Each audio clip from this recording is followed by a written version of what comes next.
You're listening to the Skeptic's Guide to the Universe, your escape to reality. Hello and welcome to the Skeptic's Guide to the Universe.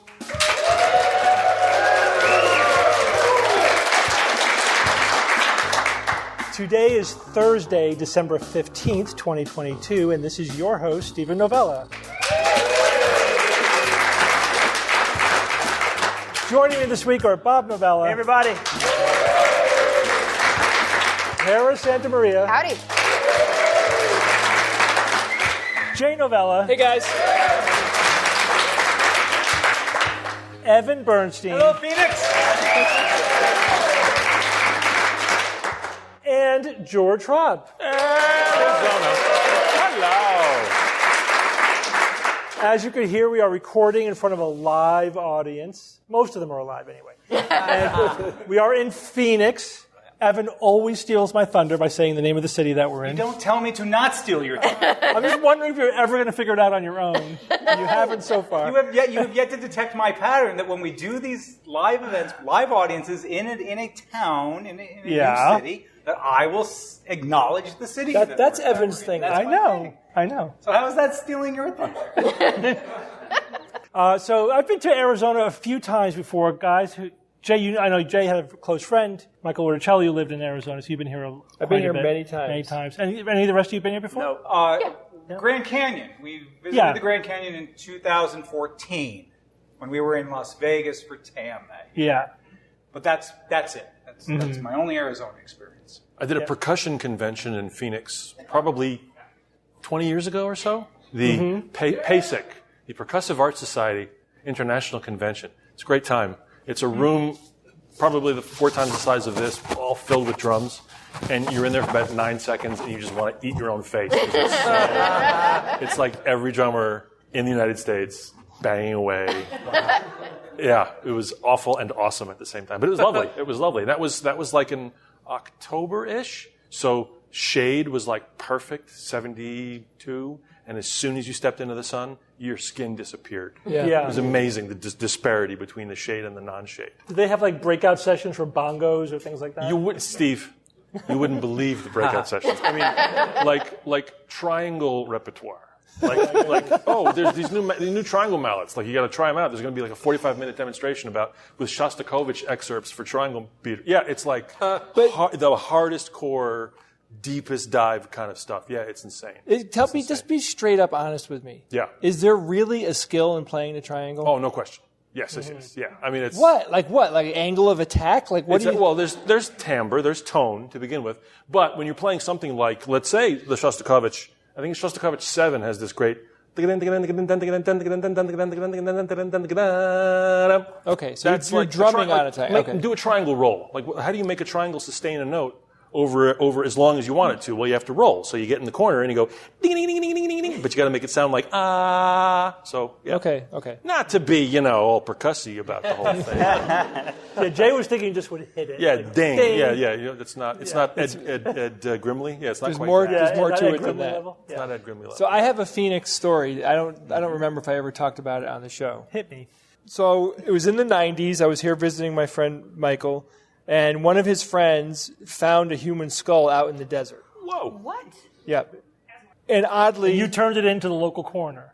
No. Or they turned it. No. So oddly, it had numbers written on the back of it, on this, on the back of the skull right here. 666?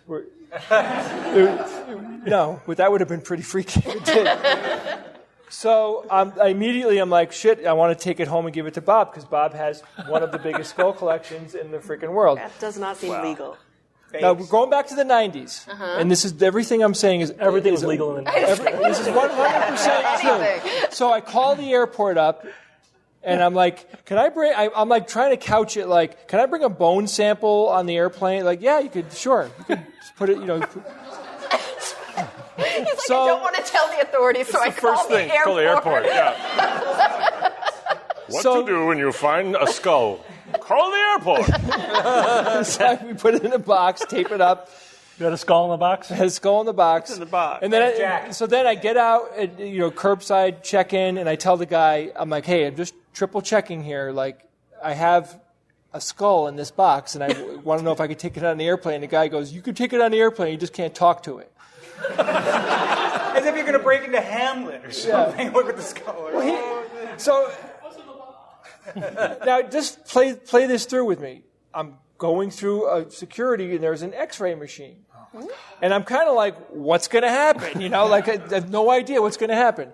So thing goes. So I for some reason I get picked a lot to be the guy that they pat down, and whatever. It happens to me like 1 out of 10 times I'm the guy for some reason. For everyone else, it's only 10%. Yeah. So I happen to be the guy's got the wand on me, and I am like totally snake eyes looking at the woman that's got the X-ray machine, and she goes like this. So I'm you. They're patting me down, and she goes like this. The slow burn. So as I see her head start turning, I just start going.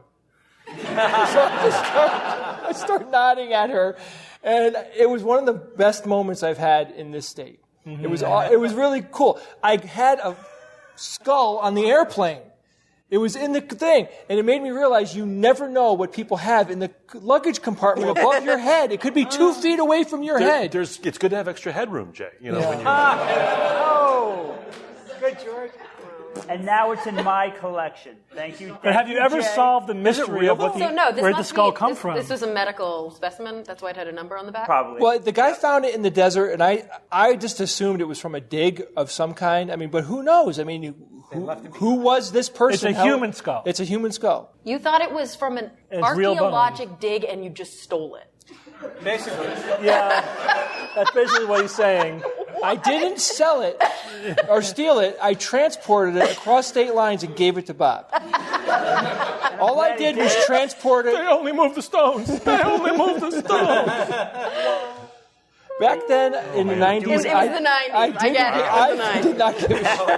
Wacky 90s. Bob, What are the statute of limitations on that? How many real bones do you have, Bob? Like actual human bone? Do you have human bones? I've got a human skull from Steve many years ago. I've got another human skull from Jay, which you just heard about. Mine was obtained legally. Yeah, you came legally. Was And yours that's geriatric, or does it have full dentition? It's, which one? Steve one from has Steve. teeth. He's got a lot of teeth, but not all of them. It's grade B. Right? Okay. So when you buy a human expensive. skull, which you can do if you want for medical, educational purpose. I have one too. But And his is a lot better than mine. Yeah, so Yours is grade A. there are different grades. Yeah. Yeah, mine's the top one. You can get it's all about the dentition. You can get perfect teeth, or there might be a couple teeth missing. What's the range here we're talking price wise? Like kind of Big range, like a geriatric Yeah. skull with no teeth. Yeah. Is like, I don't know, a few $100. Yeah, $150, $200. Okay, Like and full But you can dentition. spend like full- $2,000 on a 2,000, really yeah. good quality skull. Yeah. But they've gotten more rare recently because most of them were sourced from India, and India, like 5 years ago, 6 years ago, decided we're not doing this anymore. I think they were mainly from criminals, people who were incarcerated. And there was a lot of questions about whether or not they were ethically sourcing their human body parts. So they basically just shut it down. Yeah. So now I don't know where they're coming from now. But I think now it's all like they make really good, like artificial ones. Yeah. And so I think I haven't done research though. I'm just talking out of my butt at this point. But I think so you can get the artificial ones, and they're heavy and they got really great detail. If you wanted a real like full skeleton or skull, I think you were going to pay well, full skeleton articulated will be skeleton's gonna be thousands of dollars. Tens of thousands. Yes. Yeah. Oh, you were asking about Arizona. Yeah. I've been to Arizona a bunch because I'm from Texas and I live in California. I live in California, just not temporarily. We did a road trip here with a bunch of friends of mine to Meteor Crater somewhat recently. I mean, I don't know, COVID made things weird, so it's probably a really long time ago now. But she is a moon crater researcher. She did her PhD from Caltech, and that's her focus of her research. So she had done a bunch of field work at Meteor Crater, so they gave us access to do like the full hike around the whole rim of the meteor. It was so cool. It's big. It's huge. And there's like a weird, like old kind of town where they were doing a bunch of research in the back, and you can find their hand-forged nails still in the dirt and like the little structures where they were doing research. It's amazing. The meteor, like some human skulls. The meteor just missed the gift shop. It's amazing. It's like right on the edge. It was amazing. So lucky. It totally has a Cthulhu vibe to it. You know, like there's a You don't even know who Cthulhu is? No, it's Cthulhu. Oh, forget it. We'll talk about it later. I mean, I feel like I know the word. Like, I've heard it used in You ever hear of Lovecraft? common parlance. Like, H.P. Lovecraft. H.P. Lovecraft? Yeah. So he came up with the. It's like a monster? Or Yeah. something? Yes. Okay, Yeah. I mean, The context monster. Octopussy kind of. yeah. Like It's cool, so like scary Squid. that you literally go insane go if you insane, see it.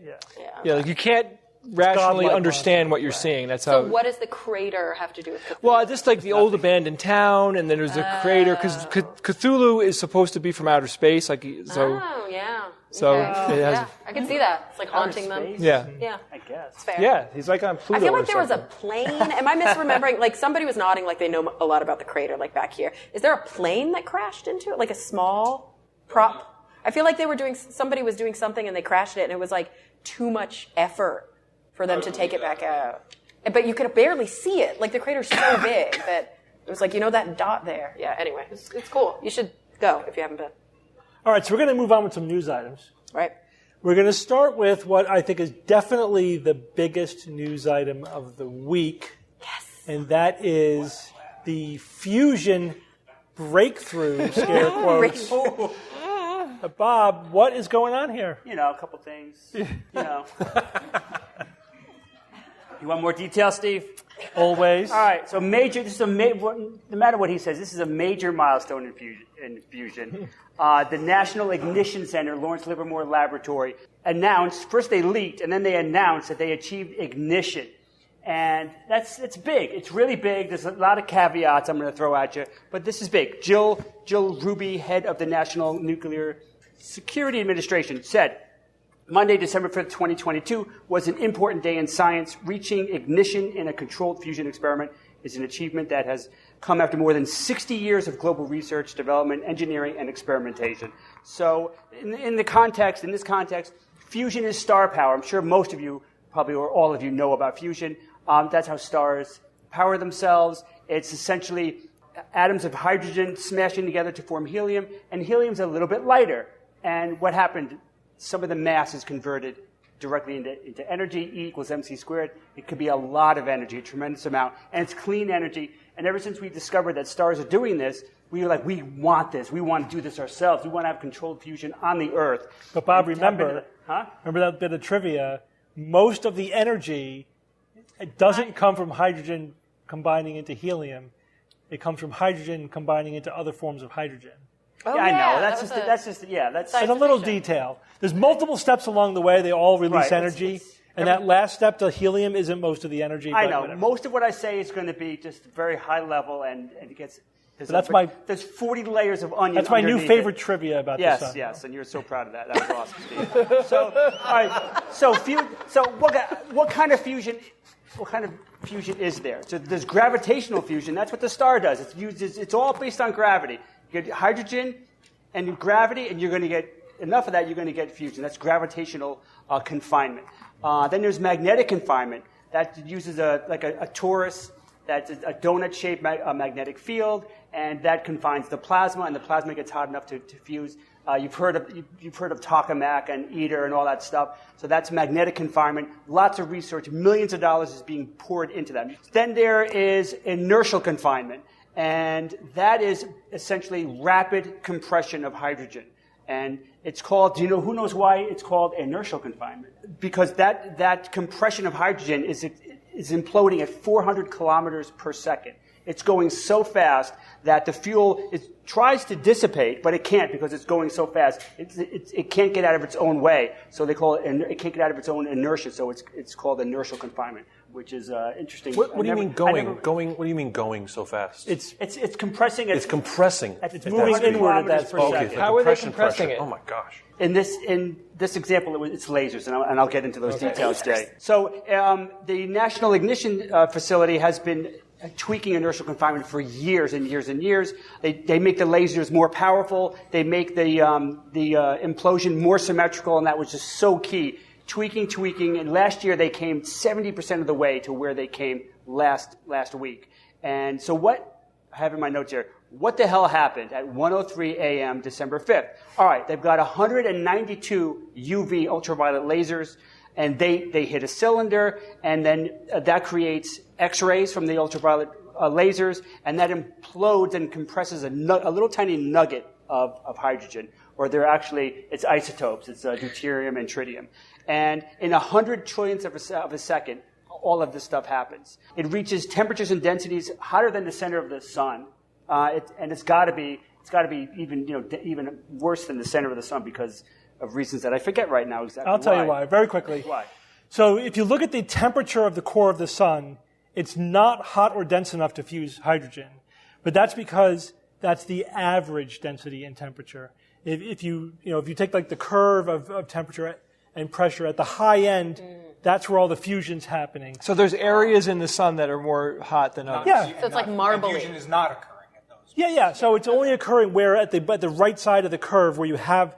It's like, how fast are the hydrogen atoms moving? Well, they have an average speed, but it's the fastest ones that are causing the fusion. But of course, we don't have that when we have a tiny little pellet of hydrogen deuterium and tritium. We don't have a sun's worth of it, so we have to get the temperature up hotter than the average temperature of the core of the sun. Right. So it's when this compressed last week, they hit ignition. So what exactly is ignition? It's essentially sustained fusion, such that the energy that's put in is exceeded by the energy that came out. So fusion was happening. It's always trying to cool itself. And that's why a lot of the experiments in the past have failed, because it's cooling too fast and it's not sustaining itself. What they were able to do was to do it long enough and symmetrical enough and everything else just perfect so that the energy that went in was exceeded by the energy that came out. They put 2 megajoules of energy into that little nugget, and 3 megajoules came out. That's basically the bottom line of what happened here. Right. How long? 100 trillionth of a second. I mean, this happened incredibly fast. And I love how the scientists said, and we knew something special happened because, man, it never happened like that before. Yeah. But when you say sustained, the event lasted for less than a second. Yeah, but that's because that's how much fuel they had. Yeah, right? The fuel got used up. Nugget, So it burnt itself out. Yeah, it burned itself out. But more So fuel. how would they get more fuel inside the laser Yeah, that's a confinement good question. area? So Make it bigger. And what they would have to do is they'd have to have the facility set up so that they could do that. What they did, they have to do it multiple times a minute, like 3 or 4 times Right. a minute. It'd be like a putt type of thing. Right. And, 2 megajoules, that's like a pound of TNT. So it's not like this major explosion. But the interesting thing about that, though, is that a pound of TNT went off in 100 trillionths of a second. right. So, sorry, you said 2 went in and 3 came out? 2 Yeah. megajoules went in, Okay. and 3 came out. Yeah. So last year they were at 70%, and now they're at 150%. That's enough. So No, it that's, isn't, and we'll tell you why. There's no way that could be some kind of mistake or some kind of weird. It's always mechanistic. possible, Yeah. but people said to the scientists, it's been a week. Why come you're doing a news item, a news press release a week later? They're like, because we vetted the crap out of this, because they brought all of their scientists in and they looked at all the data and they said, yup, this is what happened. Then they brought an outside group of experts and said, look at our data and let you tell us what you think happened. And they're like, yup, that's what happened. So they vetted the crap out of it, because the last thing they want to do is to go out and say, we had ignition, and then later on, like, oh, crap, sorry, we really didn't have ignition. That's the last thing. They don't want to Pons and Fleischmann. Oh my God, that would have been bad. Totally. So I got to say that, got to give major kudos. This has been decades, 60, 70 years, trying to figure this out. It's been, these scientists were truly standing on the shoulders of giants, because this has been looked at and researched by scientists all over the world. It's engineering porn too, because this is just like, this thing that they created is such an amazingly complex machine that they've been tweaking for so long. Let's see. Now tell us why this is never going to work. Right. So I have in my notes here. Bring it down to earth, Bob. So I'm going to bring it down to earth, but I'll end with a quote. U.S. Energy Secretary Jennifer Granholm said at Washington D.C. media briefing. Simply put, this is one of the most impressive scientific feats of the 21st century, and I don't necessarily disagree with that. Mm-hmm. I mean, the century's not that old, but it's still an amazing feat, and not because this is going to directly lead to clean energy for the whole world. Not necessarily, but in terms of like figuring out something that's so complex as fusion. Now they can study fusion, and don't forget, this is a government lab, and their goal was not to create clean energy. Their goal was to study fusion, because they've got a lot of nukes hanging out, and they want to know, they want to know how to manage this stockpile of nuclear weapons safely. And so they wanted to learn about fusion. And it's really just a happy accident. Oh, yeah, we're studying fusion, and this also could lead to clean energy for the entire world for millennia. So it's kind of like a happy accident, but that's not their goal. Their goal was not to create fusion for everybody. It was to learn about fusion. All right, bringing it down to earth. Think about the word break even. Technically, they hit a break even state called scientific break even. They created as much or more energy that they put in. They created that. So that's scientific break even. But that's not really break even, because there's engineering break even, which they didn't do. There's economic break even. They didn't do that. And there's even extrapolated break even. They didn't do that either. They're not even close to having more energy than they put into it. The lasers that did this, 192 lasers, that was 300 megajoules. That 300 megajoules then was able to put 2 megajoules onto the hydrogen. So they went from 300 to 2. These lasers are obviously not efficient. And don't think, though, that that's a major screw-up, because they don't care about efficiency. Like I said, they're not trying to be efficient. They're trying to dump as much laser power energy onto this hydrogen as they can. They don't care about efficiency. But they have 300 megajoules. They put 2 into play, and 3 came out. Is that break even? No, it's not even close to real economic break even. So there's a lot of work to be done before this is something that you're going to be plugging in stuff in your house using fusion energy. Yeah, 2 orders of magnitude. Yeah. So just to get to actual break even, and that's not really commercial break even. Right. That's break even for that one event. Yeah. The question is, can this scale? Can they take this event and can they scale it to make commercial reactors? I don't know. That's tough. That's a tough call, and maybe not. Don't forget, they're using 1980s lasers. They're using old technology. It's still good. It still can dump a lot of energy out there, but it's not efficient. Like I said, they think that if they use new lasers, they can make it 20% more efficient. All right. 20% is okay, but it's not a game changer. But those new lasers could fire more regularly. They can maybe do 1 or 2 a day type of thing. The lasers they have now, I don't think they can do that. So the scientists said that there's a pathway. If they make everything efficient as they can, there's a pathway to hundreds of megajoules. All right. So maybe they can get up to hundreds, but the laser power is going to get down to what? Even if it could be 100, it could be the best. The scientists were then asked about commercialization. She said 3 decades. 3 decades to turn this discovery, this event, into something that would be a commercial reactor. 3 decades. But that's over 30 years, and that's a little bit optimistic. But that's just this technique. There's other, like you said in the beginning, there's other techniques for fusion. Exactly. Because if you look now to the magnetic confinement with the tokamaks, with the magnetic field and the plasma, that technology is ready to scale. You just need, bigger lasers and bigger magnetic fields, which you can do if you just put enough money into it. They're ready to scale. I wish that magnetic confinement research, which still has millions of dollars, like ITER in Europe, and there's the Z-pinch and there's the stellarator. There's a lot of these things. I wish they had ignition, because those technologies they're ready to scale up to a commercial reactor. And that's why I think that we may see a commercial reactor using magnetic confinement with those big tokamaks. Maybe we could see a good test bed reactor in 15 years, 20 years. I think we're going to get it sooner than inertial confinement. Sooner than inertial confinement, sure. That's not 20 years. The thing about the 30 years is that's the joke with fusion. Commercial fusion is 30 years away, and it always will be. Right. So that 30 years is basically saying we have no idea. It's beyond any current pathway that we're on. Right. I don't have a lot of hope, unfortunately, for the inertial confinement. Neither do I. I think because they've got to break away from the national lab, because this lab, they care about studying fusion. They don't care about clean energy. Yeah, this is not even on a path to energy. That's not their goal. Yeah. Now the government might say, all right, we're going to now break you off, and you got to turn inertial confinement. You got to make this efficient and really run with this. And they have to say, we don't care about fusion anymore in terms of studying it for you guys. Maybe we'll do this over here. Yeah. But you guys, I don't know if the government. We need a separate effort. We need essentially, because the National Ignition Facility, they're not on a path to commercial fusion. We need a completely separate endeavor if we're going to do that. And this pathway might not be it. And I think this makes me less confident that we're going to get there with inertial confinement, because we achieve ignition and that's 1% of the way to break even just considering the lasers. Forget about the energy. You think about the total energy. How much energy does it take to make the deuterium and the tritium? That's not easy, to make the heavy hydrogen, the isotopes. And then just running the whole thing, and the efficiency of, again, you have to heat a liquid and turn a turbine and doing all that stuff. And you can't just get to like 301 joules. You know what I mean? Like, you got to produce a significant excess energy in order to make it all worthwhile, right? And the other thing is, that's one threshold, is getting more energy out of the whole process than what was put in.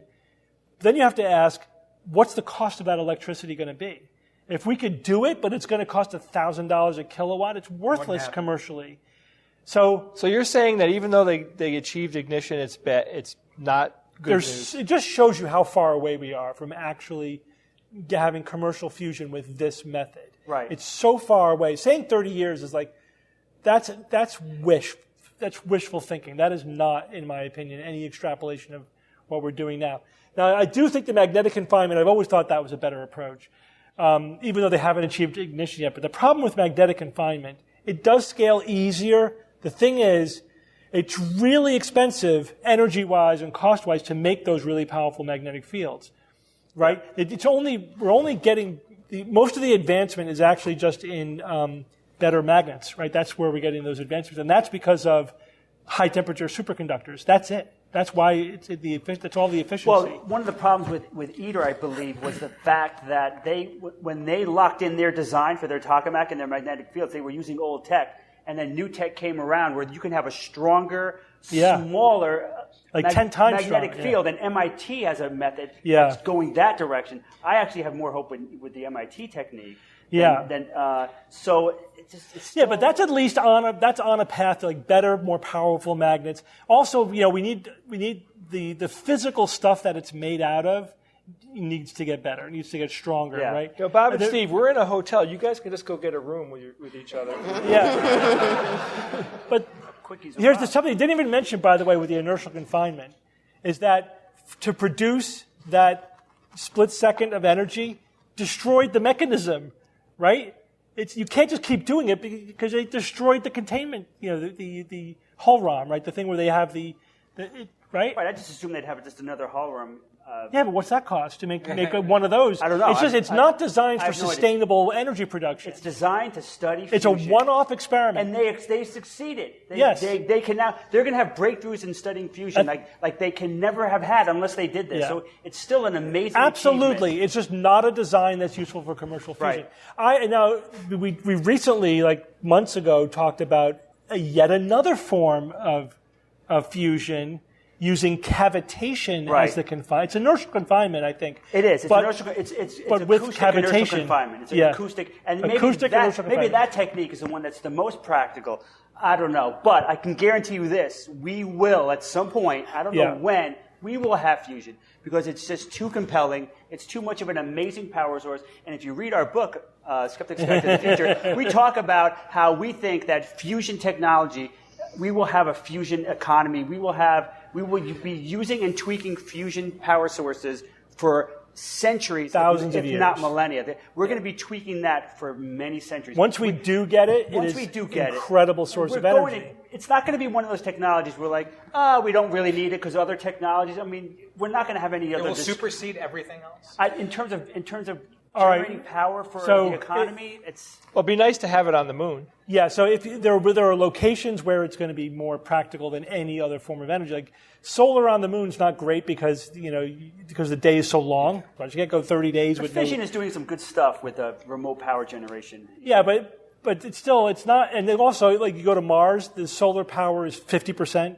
than on Earth, and if you go up to Jupiter, it's like 5% of it. So when you get away from a sun, your solar power becomes immediately very, very inefficient. So there's going to be lots of contexts where fusion is just going to be necessary if you need a lot of reliable power. Also, where fusion's really going to be indispensable is in space travel. Because there's basically going to be two space travel technologies that are going to be the most important long-term, especially for long distances. Light sails and fusion power. Those are the two that we're going to explore the universe. Those are the two. You can't do it on chemical rockets. Fission's pretty good, but it's not as good as fusion. So fusion's going to be it. We have to perfect fusion. It's going to be it for a long time until you get to crazy black hole drives and antimatter. Are there any commercial companies that are working on fusion, or is it all just research? I think there are, but the real cutting edge research is at multiple nations kind of level. You know, it's just it's too big. Billions of dollars for decades. You can't do that as a private company. It's not a business model. Right? Yeah, right. So I'm very optimistic about fusion, just not anytime soon. Is the bottom line. I think it's a technology for, at best, the second half of the 21st century, not the first half of the 21st century. Yeah. At best. We're going to go to Jay, who's going to give us an update on Artemis. So we got Artemis I. Artemis I, as everybody knows, we had a launch recently, and I was curious to know, how well did things go? Well, it went really, really good. So first off, Artemis I was created to demonstrate Orion systems in a space flight environment and ensure that everything worked. Did re-entry work, the descent, splashdown, recovery. All of these things were absolutely necessary to go right in order for us to move on to Artemis II. So when you think about Artemis I was, let's try out all these new workflows and gear and technology and everything that we've created, and will it work? And the fact is that it worked really well. In fact, it worked so well that Artemis II is 100% greenlit, and they're working at a very, very heavy and fast pace to get Artemis II on its feet. So there will be a sequel. There will be a sequel. I mean, at this point, we know there's going to be Artemis I, II, and III. Yeah, we know, unless something horrible happens with Artemis II. Have you laid out exactly what 2 is? Is that part of what you... Yeah, well, I mean, I could talk about it. I know. I mean, Artemis II is getting humans in orbit around the moon, right? So they're going to test out everything with astronauts, but there isn't going to be anything beyond just orbiting the moon. It'll be exactly what Artemis I did, right? With live astronauts in the second version of the spacesuits, which we don't have yet. So the current timeline that we're seeing, we have a 2024 date, maybe into 2025. A lot of people are saying that the timeline is loose. Mm-hmm. We're probably not going to hit the early dates.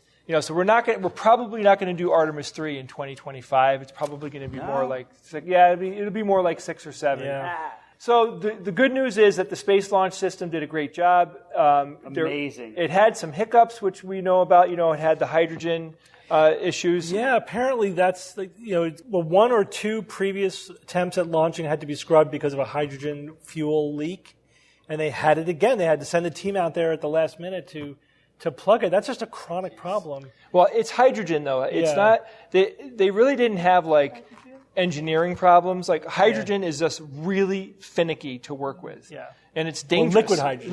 Liquid hydrogen. Super cold, yeah. But even with those hiccups, they got past it, and the rocket did what it did everything it was supposed to do, and that is a really big statement.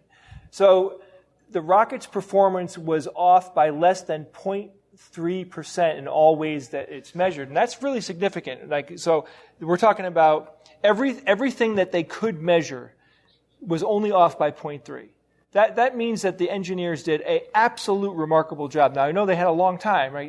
They went way over budget and they went way over time on this. But when we look at the numbers and we see that they're 0.3%, in line with what they predicted that they were going to do, that is freaking, miraculous engineering. I want to get to my favorite thing that I learned about the launch. So the SLS is so powerful. How powerful is it? It damaged the launch pad in a way that the launch pad hadn't been damaged before. And it's all cool damage. Let me go through this. I did not read that they anticipated it. You'd think that they would be able to predict these things, but I didn't say, nobody said, we knew it was going to happen. I don't think they knew it was going to happen. So they scorched the shit out of the launch pad. It ripped paint off of parts. It cooked a bunch of cameras. Hoses that carry fuel got severely damaged during liftoff. There was a massive shock wave. Check this out. I love this. There was a shock wave. So as the rocket lifted off, it created a shock wave, and it tore the elevator doors off the elevator that takes the astronauts up to the top. Just blew the doors right off the thing. What's the death radius of that launch? Holy shit! It's got to be pretty big. I remember when I was down there, I was visiting. I was watching a launch of a much smaller rocket at NASA. They were telling, I think, for the Apollo, if you were within a mile, it would kill you. Yeah, like that shock wave is deadly. Whoa, a mile. Yeah, a mile. Yeah, you have to view it. The viewing stand for an Apollo launch was like 5 miles away. Wow. Yeah. You can't get closer now, than you that. think about the Saturn V rocket that they used for that, Yeah. right? SLS kicks its ass. Yeah, it's stronger. in all ways that you can measure it. It's just so much more powerful. So, the Do shock they wave. do the water dump thing still? Yeah. They still do that, right? If they didn't do that, there would still be the damage happened with this. Oh yeah. If they didn't do the water thing, there would be nothing left on the ground. Right. That water dampens everything. Explain the water thing, because I never knew that they did that. Oh yeah. It's amazing. Yeah, so the water, Where what happens? the water thing, one huge thing that it does is it keeps sound in. It dampens the sound, and the sound, that sound, it can be so intense that it can do damage. I mean, it's a million gallons or some crazy number. Yeah, they open the floodgates. They just pour water. It's basically underneath the rocket. And so that absorbs a lot of that heat, a lot of that energy. So when you see this giant plume come out when the rocket takes off, that's all steam. Yeah. That's all steam. Well, water vapor. Yeah, water vapor. That's the coolest thing in the world, Yeah. man. It's like, I used to think that was some kind of exhaust smoke fuel thing. The downside to the SLS is that these rockets are not reusable. Some components of the Orion Like capsule a fusion sample. are reusable. I couldn't find out exactly what, but there are some. So they cannibalize. Yeah, they do. They'll cannibalize the old one and pull some stuff off of there. I think they made the right decision, though, not making them reusable, because this is a launch a year, and for them to engineer in reusability just didn't make economic sense. The downside to this is that we're talking about an amazing amount of money here. I mean, each rocket is going to cost, and these are low numbers. Each one of them is going to cost over $4 billion to produce. That's not crazy. With inflation and with just the creep of cost, those dollars can go up. And as much as it's funny. Like we talk about billions of dollars today, and it kind of doesn't feel like a lot of money anymore. It's a load of money. $1 billion is so much freaking money. Compare it to the overall budget of NASA. That's a huge chunk of their money. So $4 billion per disposable rocket to get stuff into space in that one shot. That's an amazing. That's an amazing bill. Is that like total cost, like in terms of design, implementation, construction, or is that like material? I think that when they say let's build Artemis II, $4 billion. Okay. So that's what it cost. I do think they amortize some of the cost of the system, though, when they talk about that. I don't know. But I think that's what I've read. They amortize, but they work it in. Yeah. I mean, it's still part of the It's still part of the overall. Yeah. Because that's crazy. Now, I love that the United States spends this kind of money on. It's great that we're back in space. It's great. It's great what SpaceX is doing. I love it. It's awesome, and I think this project is freaking awesome. I mean, sending people back to the moon, I'm not putting it down at all. I just marvel at how much money it costs to do these things. So there was a non-mission critical objective called, they launched 10 CubeSats. So these are cube satellites. Yeah. So we put 10 of them out there in deep space, and 4 of them failed. Yeah, so 6 of them are out there. 6 of them survived. 4 of them failed for different reasons. These were satellites that were made by different companies. It wasn't like, they weren't all like NASA built. I'm sure NASA helped them, but, one of them had a battery problem. That's it. A $300 million satellite, just bad thing. Bad battery. Didn't change the batteries. Yep. And I question whether or not the delays had anything to do with some of these problems, because if they delay long enough, if the SLS launch gets delayed long enough, they have to bring the whole thing back in and swap out these batteries that aren't like hey, let me just put in a AAA here. It's like a big freaking deal. The crew module did a remarkably well job on its mission. The Orion crew module used less fuel than they predicted. It was more efficient. Good. Yeah, which is unbelievably critical when you're maneuvering out in outer space. Think about which was it? The first time we landed, not the first time, but when we, Armstrong went on the moon, he had 7 seconds of fuel left, 7 or 9 seconds Something like of fuel that. Yeah, left. very little. I mean, that's, you don't want to be on those razor-thin margins. There was also an issue with communications on November 23rd. That was 1 week into the mission. They lost contact with the Orion module for 47 minutes, and they still don't know why. It wasn't because it was behind the moon. Yeah. They just lost contact, and they don't have an answer Maybe yet. their system have to reboot or something? No, I mean, there was, some of the external components, like a radio array, it got more damage than they expected it to in outer space, but it was still functioning. It was still, good enough to use. It just wouldn't have lasted much longer than it did. Yeah. But no, we had something major happen for 47 minutes. Now, imagine you're in mission control, and you lose contact with the Orion module, and 47 minutes, you're like, it's gone. You could have blown up. Hit by a meteor. Yep. Yeah. They must have been totally losing it. Yeah. But luckily, they reconnected. And the last thing I'll talk about here is the mannequins. They had the first generation of the crew spacesuits that had sensors all over them. I searched like crazy, and I couldn't find anything that talked about how well the mannequins They weren't all mangled when they got back? No, they didn't. The horror expressions on their face. I think we would have heard if there was something that was really bad about it. But, so right now we have two things that are troublesome. It's version 2 of the spacesuits, and it's the lunar lander. Mm-hmm. Those are the two big things that they're saying, these are the things that if anything's going to stop us, it's those things. Because we don't have them yet. Yeah, exactly. I liked the fact that when they brought the Orion capsule back, it skipped off the atmosphere on purpose. I mean, the reentry trajectory brought it in. So normally, the capsules have to come in at a specific angle so that they don't skip off the atmosphere that they come in. But they built in one skip and then coming back down because it helped slow it down and also helped them control better where they came down. The interesting thing is, the Orion capsule isn't just a big capsule. It's rated for deep space. Mm-hmm. And I think we talked previously about what does that mean it's rated for deep space? They come in a lot faster than the capsules that go up into low Earth orbit. With the Dragon capsule, you can't send that to the moon and back, right? It would burn up, and it could never survive reentry. Yeah. So the Orion capsule is completely different and differently engineered to survive reentry from deep space. Yeah, it was from the moon. It came in at 24,500 miles per hour. That's Mach 32. Yeah, and that is the fastest reentry we've ever had. Wow. Yeah. So the mission was 25 days, 10 hours, and 53 minutes. It traveled 1.3 million miles. Again, that's a number. How do you wrap your head around 1.3 million miles? The maximum distance from the Earth, 268,554 miles, or 432,194 kilometers.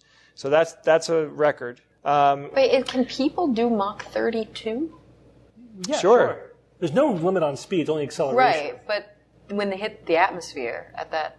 well, that's why they had the mannequins in there with the sensors on them, right? Right. But do we know what happened inside of the mannequins? So, apparently it was fine, right? But that's why you had to slow down slowly. You can't just barrel into the atmosphere. That's why they did the skip. But the one skip was slow enough? I guess.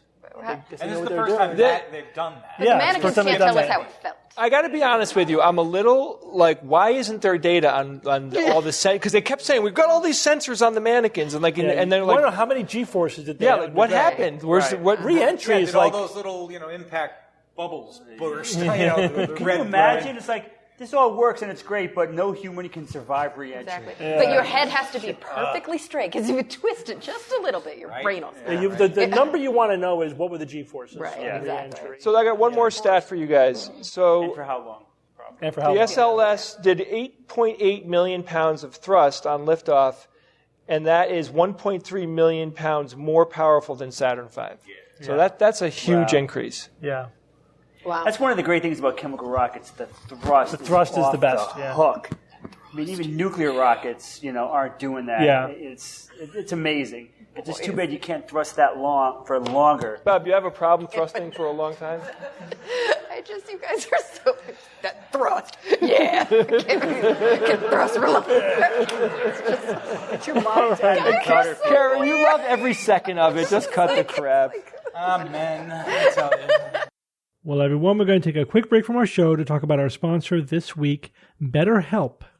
Guys, as you know, I've been going to therapy for my entire adult life, on and off, and therapy has helped me in ways that I can't even describe. Just an unbelievable way to find out ways to deal with your anxiety and your stress and anything that's troubling me. I would talk to my therapist about. So I personally highly recommend that if you're feeling any kind of mental problems, that you should go talk to a professional. And one way you can do that is by using BetterHelp online therapy. With BetterHelp, you can learn coping skills, self-empowerment, how to deal with your trauma, and so much more. As the world's largest therapy service, BetterHelp has matched 3 million people with professionally licensed and vetted therapists, available 100% online. Plus, it's affordable. Just fill out a brief questionnaire to match with a therapist. If things aren't clicking, you can easily switch to a new therapist anytime. It couldn't be simpler. No waiting rooms, no traffic, no endless searching for the right therapist. Learn more and save 10% off your first month at BetterHelp.com/SGU. That's BetterHelp, HELP.com/SGU. All right, guys, let's get back to the show. All right, Kara, well, you're going to tell us about cuttlefish. Yes, I'm going to talk about cuttlefish. And cuttlefish are cephalopods. I don't know if you guys know. I don't know, this is the tiniest picture. It's a podcast. They can't see it anyway. Cephalopodcast. Cephalopodcast. There probably is one called the Cephalopodcast. There has to be, right? Cephalopodcast? Oh, I'm sure that's out there. There's a horror podcast that was called Pseudopod. Pseudopod. No. Cephalopod, I think Cephalopod was a horror podcast, all those names? Yeah. Just like the geologic Pseudopod. Pseudopod, yeah. Pseudopod, yes. Pseudopod and escape pod. Escape pod. Escape pod. Pod, that's right. damn it, all of those. Yeah, those are early ones. Why is a podcast called a podcast? Because of the iPod. iPod. But why is the device. iPod called an iPod? That's Apple marketing. Jobs Jobs. just thought Right, it but sounded but they were just thinking of the word pod, not like when we think of pod in the Latin root for animals, pod. Foot. Yeah. So Pod a of cephalopod whales. is a head foot. Right. Yeah. Right. A pseudopod is a false foot. So yeah, cuttlefish is one of the cephalopods. You probably know about squids and octopuses. Octopi. It's all good. Octopuses. It's all good. And squids. Or are they just many squid? He's not going to correct you. Is it one squid, two squid? Or is it one squid, Red two squid, blue squid. Thank you. I don't know. I think it's squid is plural. But for octopus, it's octopuses, octopi. It's all acceptable. But it's not octopod. No. That's wrong. What? Squid. I want to say squids. Kara, one squid is a Squidward. Is it cuttlefish? It's Yes. probably not cuttlefishes. No. Well, it Okay. depends if there's different types. More cuttlefishes in the sea. Yeah, if you have, cuttlefish is many of one kind, but cuttlefishes is many of different kinds. And by the way, it's cuttle, not cuddle. Right. Like, we're not cuddle. Yeah, How are we cuttle. spelling this? Cuttlefish, not cuttlefish. Okay. Yeah. Cuttle. So you don't cuddle with them? You could. You could. They're pretty very cute. smart, and that's what we're going to talk about. Very smart. So we've talked on the show about different ways to test intelligence, cognition, different components of intelligence, because we know intelligence is not one thing. We also know that we don't really, intelligence as a construct is not well defined. Like, what is intelligence? It's measured a lot of different ways. Historically, intelligence testing among human beings is very fraught. And so even the word intelligence is not a very meaningful word, but you'll often hear psychologists and neurologists and individuals within kind of clinical sciences saying cognitive as opposed to intellectual, but sometimes we still use that term. Anyway, there are different ways to test it. We've talked a lot about the mirror test in here, but we're going to talk about the marshmallow test today, and we've talked about that a lot on the show before. We know that the marshmallow test the Stanford marshmallow test was originally designed for children, and it's a measure of delayed gratification. Really, the question when it was first designed was, at what age are children capable of delaying their gratification, right? So the whole setup is very simple. Put a marshmallow down, say, we're going to leave the room, we're going to come back in 15 minutes, and if there's still one marshmallow there, we'll give you another one, and you can eat them both. But if you eat the marshmallow, you don't get another one later. So, and we've learned a lot of things like socio-cultural things. We know that it's not a pure test because obviously if somebody's very food insecure, depending on how they were raised, they may have different reactions on that test. They may not trust that the adult will be back with the second marshmallow. So it makes sense in their world to take what you can get when you can get it. Totally. Yeah. And so the question then is like, can animals pass the marshmallow test? And we have shown that certain corvids can pass the marshmallow test.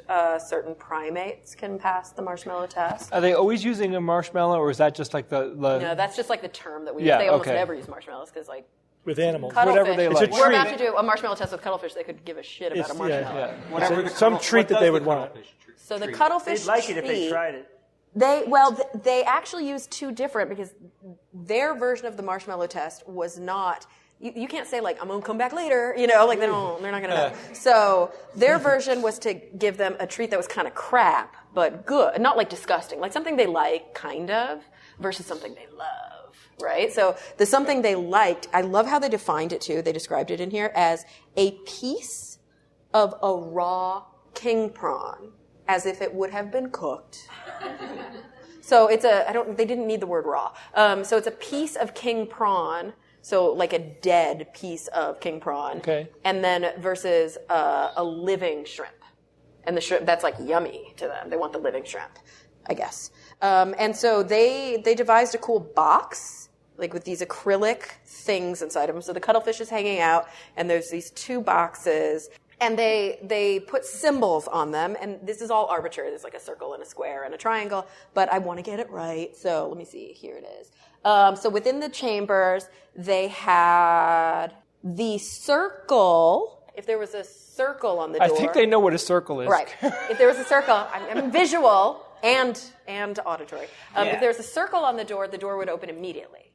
If there was a triangle on the door, it would open either it's like somewhere between 10 and 130 seconds. And they tried a bunch of different trials. So basically that was the delay. So immediately with the circle, delay with the triangle. And then the square was the control. It would never open.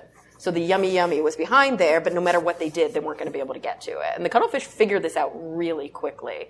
And so they found that if they would wait, even though the circle door, which opens immediately, if it had like the crap treat, they wouldn't go for it if they knew that the later door would open later. Mm-hmm. So they learned it pretty quickly, which is That's so clever. You think there's no way to test an animal, right? Like you would think, how are you going to test delayed gratification with a squid? Like how are you going to? And they freaking figure it out. So not only do they recognize these shapes, right? They can recognize the objects and what they represent. They learn their behavior. They learn the behavior of the doors, but they know that this triangle door is that door. So they know they only get one treat. So if they take the crappy treat out of the circle box, that's it. They will not get the good treat. They will not get the good treat But if later. they don't take it, then and next they wait, one. they'll get the good treat out of the triangle. But in the control group, no matter what they do, they never get it. Yeah. And so that's like they need that, right? To show, like, I'm waiting, I'm still not going to get the really good thing that's behind there. Yeah. But here's something else that's really interesting. They decided later to do kind of a version of the Wisconsin card sort. And so I don't know, like, this is like a classic test that's given in neuropsychology and neurology for executive functions. It's like a frontal lobe, like if you're looking at frontal lobe dysfunction. And it's an interesting paradigm, but basically it's about pattern recognition, and then we switch it up on the patient, and a patient who has a certain type of dysfunction is going to perseverate and keep going back to the old pattern. It's going to be hard for them to switch into a new pattern. They did something similar with these cuttlefish where they use different shapes again, and they would learn that like this shape means you get this treat, and then they would switch it up on them, and the cuttlefish that were the best, by the way, this was a small sample size. It was only 6 cuttlefish that they worked with, but whatever. You only need one to show that they have capacity. And so they showed that of the 6 cuttlefish, the ones that performed the best on the card sort version were also the ones that picked up the marshmallow test the fastest. Mm-hmm. So clearly you also saw a range of cognitive capability of intellectual functioning within the cuttlefish. But the question has been, why? So with primates, with corvids, researchers think that the reason that they need delayed gratification has to do with like tool making, right? Like if I want to if I want to be able to eat something or to be able to have some sort of reward, but I need to create a tool in order to get it, or make it, use a found tool in order to get it. I need to be able to see multiple steps ahead, right? And I have to delay my gratification. But cuttlefish have never been observed to use tools. There was another one, another reason. Oh, they also don't like cache food, right? Like they don't hide food around and then find it later. So they were like, that's another reason that delayed gratification would make sense. You need to be able to see that. But they think it has something to do with how they look for food. So cuttlefish use camouflage, but they can only uncamouflage, or they have to uncamouflage when they're moving. Mm-hmm.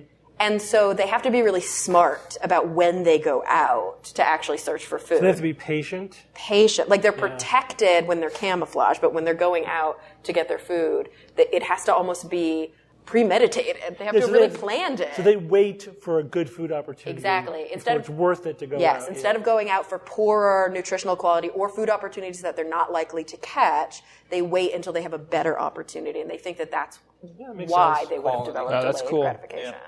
Yeah. Now, my understanding is that chimps don't do well on the marshmallow test. And the interpretation of that is because chimps exhibit a behavior that researchers call greedy. Right. Like they cannot forego what's in front of them. Right. Even though they learn that if they wait, they'll get more. Even knowing it, like, I don't care, I have to take this thing, it's right in front of me, I want it right now. It's really interesting, because chimps also, I bet you bonobos do well on the marshmallow test, probably for similar reasons. I don't think I'd do well on that test. I'm not good with delayed gratification. I wonder how you would have done as a kid. Probably terrible. You think? Yeah. I mean, and marshmallow, whatever, we don't have to use marshmallows because that's a weird paradigm now. Jay, it's the meatball test. The meatball test, forget it. I'm awesome at delayed gratification. I'm too good at it, though. I almost punish myself sometimes. Jay, how do you do with the mirror test? The mirror test? Yeah. It took me a few years to figure out it was me. You've all seen My Octopus Teacher, right? Have you talked about that? Have you seen the parody of My Octopus Teacher? No. Okay. Oh, wait. So you've seen the trailer for My Octopus Teacher, Yeah. where he's like, I fell in love with it, and Right. then I saw it. And so somebody did scene for scene, line by line, a parody with a pool cleaner. It's so good. Oh, cool. Okay. It's so good. I have problems with My Octopus Teacher. Yeah. Yeah, ethically. Really? He personified the shit out of that octopus. Well, yeah. And he invaded its territory and was like, he loves me. And it's like, no, you're just all up on his octopus this whole movie. You couldn't get away. She couldn't get away from you. Yeah. All right, George. Yes, sir. Yes, you're going to jibber jabber about jibber jabber. What? I'm always fascinated with weird linguistic little rules and things that we just sort of inherently know and that aren't necessarily taught, but that make complete sense. And there's these rules in English, and I think every language has it, but English is pretty good at having these implied rules that you never quite sit down and learn, but they become obvious. If I say pong ping or splash splish, it feels weird, right? Yeah. Or if you say zag zig.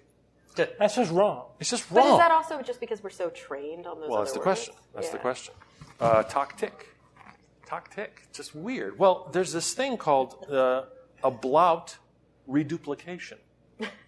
The ablaut reduplication rule, the unwritten ablaut reduplication rule. Reduplication is a thing that happens linguistically, and there's 5 other examples of reduplication, which we'll get to in a minute. But this rule, they don't know why. There's theories, there's some ideas about why, when we do tend to pair words that sound similar in that way, the short vowel is first, followed by the long vowel. Mm-hmm. So it's zig, zag. It's teeter, totter.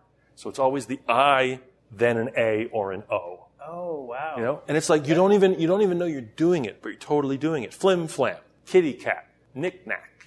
You don't say knack nick. It's like, ugh, it just feels weird, right? It feels so weird. Sing song, ah. They think it might have something to do with original language was easier to sort of because it sits high on the palate. The first part, that short and then is like a release, and it's more like breathing. So you have this, wow, and it's tick tock or splish splash as opposed to splash splish because you can't But it's this. They call it the ablaut reduplication rule, which I think it's so weird. Kong King. Like Kong King should make sense, but it doesn't. Right, because like which like king? A lot of words Kong end King. in ing. Yeah, it's King Kong, right? Yeah. There's other reduplication, and these just floored me. 5 other types. There's rhyming reduplication.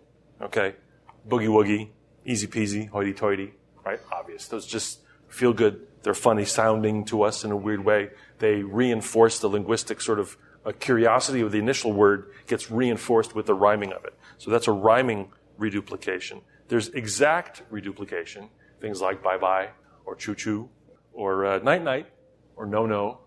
Okay, just like it somehow reinforces that initial thing it makes the first term, it reinforces the first term. No-no is a very vehement no-no, which is strange because there's also a thing called contrastive focus reduplication, where you say, I'm hot, but I'm not hot.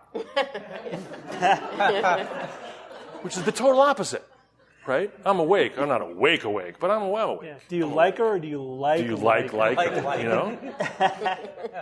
That's and nutty. You don't. It's fascinating, right? That's cool. And we all do it, but like you never sat in class and said, "This is how you emphasize if you really want to make." It's not taught in a classic setting. This must be in all languages, right? It's apparently in it's in all English-speaking languages, all English-speaking cultures. And there isn't that direct a similar thing apparently.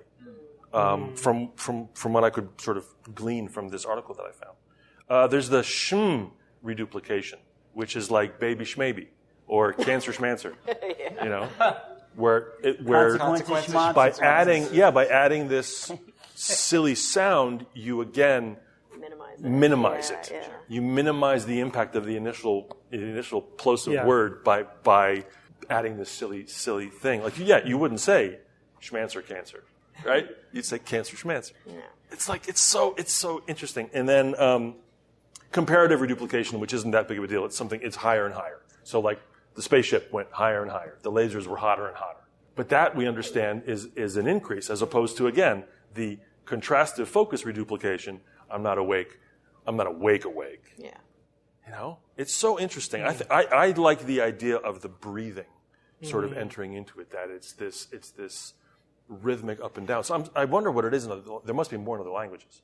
Yeah, if it's something that fundamental, you would think, then you would think it would be universal among other languages versus if it is something that's more in English, then it has to be something with the way English forms. Right, you know, right. Something about English. Right, you'd think that would be like from the PIE, which would, like the Proto-Indo-European. So like basically the root of most languages would have come from that. Yeah, they were saying it's something about the Caucasus languages. Oh, okay. So maybe just the European part. So it says we don't really know why this rule holds, and it's followed all over the world. It's believed it might have something to do with the movement of your tongue or the ancient language of the Caucasus. Also, it might be related to the physics of sound. Also, that tends to be many rhythms are sort of set up in this weak, strong, weak, strong, weak, strong. It's supposed to strong, weak. It opens like a fundamental question about like what is innate. Right. Like, how do we even define innateness, especially when it comes to linguistics, which is so heavily learned? Right. Well, I've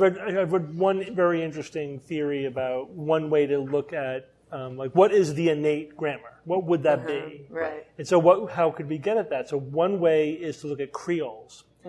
Because creoles are any language where children basically speak a conglomeration of their two different parent languages. Oh, really? Yeah, that's any creole. Oh. Yeah, so I thought Creole was specifically like an English. but we think of it as like that's our Creole. That's our Creole. It's like, but yeah. it's a generic term I didn't know that was a generic for term. any phenomenon like that. That was English, like French, Creole. Gotcha. But there's cool. any combination. Like Spanglish, that's Creole. So here's the German, thing: Yiddish, all of the Creoles have common grammatical changes that they make. So cool. Right. So you wouldn't blend. You're saying you wouldn't blend two languages that are so grammatically different? No. What I'm saying is that the children who spontaneously speak the Creole revert to innate grammar. No matter what the parent languages are that they are starting with. Right. And that's the theory anyway. So so like, you know, the whole like how y'all are, like using that order, the sequence of words and using one form of the verb for everything. Sure. You know, that's the default. Right. So the Creoles kind of default to some kind of rules that seem to be more universal or innate. That aren't necessarily part of the that of are the mother independent languages. of the mother languages. That is really cool. There's something about they say that like if an alien were to come down and were to look at Earth languages. Yeah. That the grammar rules in the larger sphere are so generic. Yeah. That they it's like Western languages, maybe. No, I think Really? yeah, I was reading this thing about languages, and it was saying that in essence when you break everything down, an alien probably would think it's all one language with many creoles or many just variations. Because again, take out the conjugation, take out the declensions, take out even the sort of the word order and stuff. Yeah, order. There is a certain thing about grammar that is inherently human. Yeah, and that's what separates. That's why Coco wasn't talking. For as much as that breaks everyone's heart. It's like Coco couldn't talk. Yeah. Do you know what my favorite version of this thing that you're talking, this kind of thing that feels like it's a rule, but we were never taught the rule, and we just all know how to do it, is the infix. Do you know the infix? No, not. So it's like, if you were to say like fantastic, you yes. always put it in the same place. Yes. And nobody taught you how to do that. Correct. But anytime you break up a word and put another word in between, you wouldn't say like fantan fucking stick. Yeah, exactly. And everyone does it the same way. It's totally wrong, right? You'd be like, what do you want? But and it's like almost it feels innate. because there's like a rhythmic thing. It probably relates to the grammar, cadence. Yeah, it just feels and right. And you emphasize the strong and the it's so interesting. That's cool. I like that. Mm-hmm. I love learning about those in other languages, though. Mm-hmm. Because there are some of those like common rules that are not formal, like they're informal cultural things. Oh yeah, and which is the challenge when you're teaching languages. Yeah. Because you're not conscious of these things, and yet someone will say, that building is very high. It's like, no, it's very tall. Yeah. It's a tall building. People are, it's a high height, but it's a tall building. You don't learn, that's the difference of that. That's so... My favorite one is when I have a lot of patients who speak Spanish, and maybe they speak a little bit of English. Yeah. And when they speak a little bit of English, they always drink their medicine. Oh, interesting. Drink their medicine. Instead of taking their medicine. Yeah, they don't take a pill. They drink the pill. Yeah. Drink the pill. Because in Spanish it's beber, la medicina, right? Huh? So they just translate it directly. Yeah. It's funny. Okay. Got to, because this is so fun. Yeah. I have a friend who's a linguist, and I remember we asked him about this very American thing that we say here, which apparently they don't say in Australia, because an Australian friend was like, what is wrong with you people? In America, we say a whole nother. Yeah. Which is like really odd and makes me nuts. And so I usually will say, a whole other. But yeah, a whole nother. And I was asking my linguist friend, where did it come from? And he was saying there are two camps. It could have been an infix, like another, and we put whole in the middle, a whole nother, right? Just like fan-fucking-tastic. But it also could have been this one linguistic thing that happened a while ago, and I can't remember the name for it, but like orange didn't used to be called an orange. The fruit was norange. What? It was a norange. Oh, a norange. And it got turned into an orange. And there are a lot of words like that start with vowels. No idea. Right. Where because the A before it, we move the N over to the A. But the word used to be norange. That is so and weird. So it may have been that another was always the and another. Yeah, but we don't know. We don't really fully know. So there's all these linguistic fossils, like peas used to be singular. Oh, interesting. So like peas was, you would have a peas. Yeah, a peas. So the rhyme, peas porridge hot, right? Why would you peas porridge? No, it's pea porridge hot, but it's peas was singular until it became confusing, and it was like, well, no, you have peas would be many, so P is one, but P wasn't a thing. So cool. So fun. Yeah, agree. All right, George. All f***ing right. George, what do you know about closed loop pumped hydro? Oh, God. Don't take the bait. Reminds me of college. I don't know. Don't take the bait. Closed loop pumped hydro. pumped hydro. Is that some kind of propulsion system for a submarine? Very close guess. Very close? Yeah. Okay. All right. So let me Good back guess, up a little George. Good guess. It has if you could see Steve smile, he's so proud. It's so just like, I love it. I love it. All right, so this... Tell me. It is cool. It's very, very cool. This is something I learned about not too long Engage ago. the Caterpillar drive? Is it this? It has to do with energy. Okay. Grid storage. His favorite topic. It's a form of grid storage. Okay. Yes, I've been his talking a favorite lot topic. about energy recently because of COP27 and the world's going to be destroyed and all that stuff. So I'm very interested in what is the path between here and net zero, right? How are we going to get to the point where we, at least with our energy infrastructure, we are not putting out CO2? Yeah. And it's a very controversial, complicated question. I've tried to really wrap my head around it.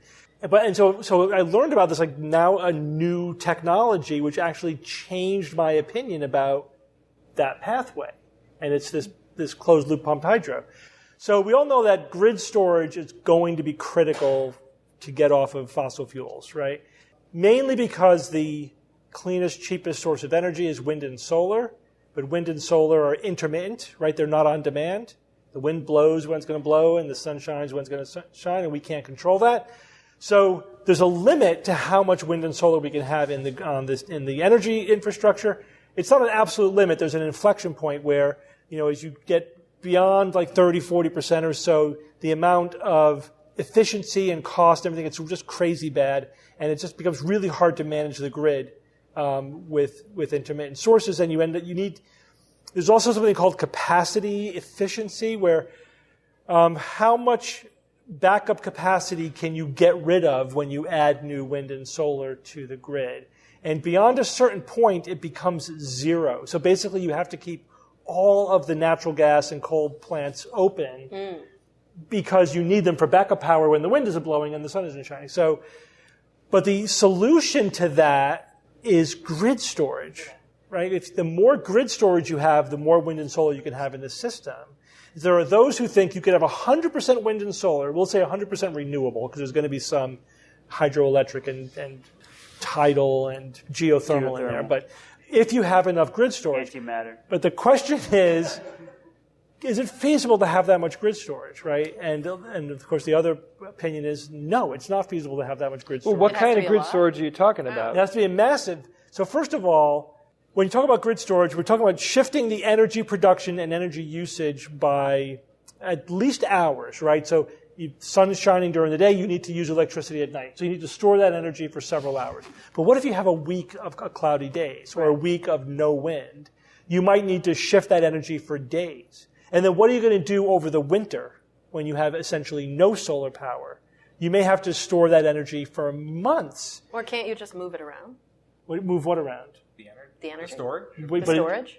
Well, you're still storing it, though. True, but I'm saying, like, you might not have the sun shining where you are for a whole month, but somebody else So that is, that's grid sharing, right? So that's part of the solution, too, is the more you can share energy across a grid, that also allows you to have more intermittent sources. Because the idea, I'm assuming, is we take, like, the mean, median, and mode and figure out what's the peak. But that only gets you so far. Right, okay. You still need grid storage. Okay. Right? Because you can have a long period with little wind or little sun. So you're saying, like, store the energy when it's made. Yeah, like when there's a lot of sun and a lot of wind, store that energy because we're not using all of it, and then use it for a later time. And then you take that energy when you have more demand than production. Right. So right now, even with the current low level of wind and solar in the system, there are times when they shut off wind turbines because there's nothing we can do with the energy. It's making more energy than the grid can take. Oh, interesting. Right? So that's massively inefficient. Does it take energy to shut them down? Yeah, a little bit, but the point is that reduces the efficiency of that wind turbine because you're not using it. Yeah. And so that means that the price is fixed for building it. You're getting less energy out of it, so the cost amortized of the energy goes up. That's why it gets really inefficient. Does that happen? I'm just curious. If we, obviously we're talking about cities. We're talking about large infrastructure. But if you were to look at an individual person who's off-grid, who has their own solar and their own power walls, like their own batteries, does that happen? Do they get so flooded that their battery storage can't hold on to it? If you're off the grid, it's really hard. That's why most systems, you're on the grid, and the grid is basically your battery, right? So you just send the extra power to the grid, and then you take it off the grid when you need it. If you want, and the other thing is, have you ever priced out a home battery? It's ridiculous. It's $20,000 for 3 hours of power. I mean, that's what we're talking about. It's really, really expensive. Imagine having days of power. It would be, you can't do it. So we've talked about many different kinds of grid storage before. The best is probably lithium-ion batteries. The round-trip efficiency is really good, like 92%, low 90s. Problem is, we only have so much, lithium and cobalt and nickel and stuff, and we want those batteries for our cars. Right. We can't divert it all for grid storage. But we can also use our cars as to some extent, there's going to be some battery grid storage, and that's going to help with that shifting of hours, right? Getting that peak shaving, right? Getting some of that peak demand from energy that you stored up earlier in the day. But it's not going to fix the problem. It's not going to get us to high penetration of wind and solar. So then the question is then, well, what's the rest of the energy going to be? I think, it's going to be even optimistically 10 to 15% hydroelectric and geothermal. That's optimistically 10 to 15%, which means you probably are going to need 20 to 30% nuclear. Yeah. Right. Right. And if we want to get away from natural gas. Right. Otherwise, it's going to be fossil fuel. Yeah. Right?